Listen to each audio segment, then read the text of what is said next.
What's some advice that you give to people about keeping their heart healthy?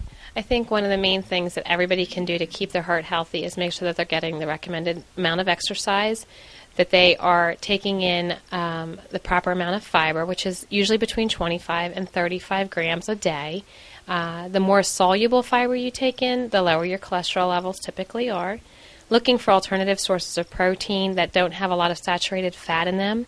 Heart disease is the number one killer of both men and women, and many women don't realize that it's their number one killer, and more women actually die of heart disease each year than men. So we want women to be aware that they do die of heart disease and that their symptoms can be different. Most often women have a feeling of fatigue, of tiredness, of shortness of breath. So we want women to be aware that they are at risk for heart disease and that it's something that they can do to reduce the risk. They can take steps by exercising, reducing their stress, watching their eat, some simple steps to make their lives healthier and they can live longer. It's one of the big mistakes people make. They think protein, protein, protein, but they never think about the saturated fat content that goes along with it. What about exercising? What are the most effective exercises to really get that heart in better shape? Anything cardiovascular as opposed to resistance training is going to keep your heart healthier.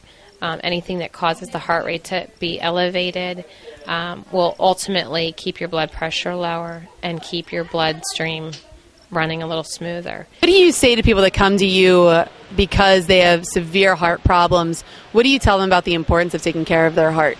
Basically to make sure that for the rest of their life, this is part of their life. It's not something that's going to be like a quick fix for 2-3 months. Whether they train with me or not, the goal is to make this a part of your everyday life. And that doesn't mean work out every single day, but try to stay active every day. Try to work out certain amounts a week. So what are the tips that you give people coming in here after they've had heart surgery or after they've had some traumatizing heart episode? But really, when we look at the risk factors for heart disease, whether we're looking at high blood pressure, diabetes, whatever it may be, it really comes down to exercise and eating right, because those two things will affect all the other risk factors.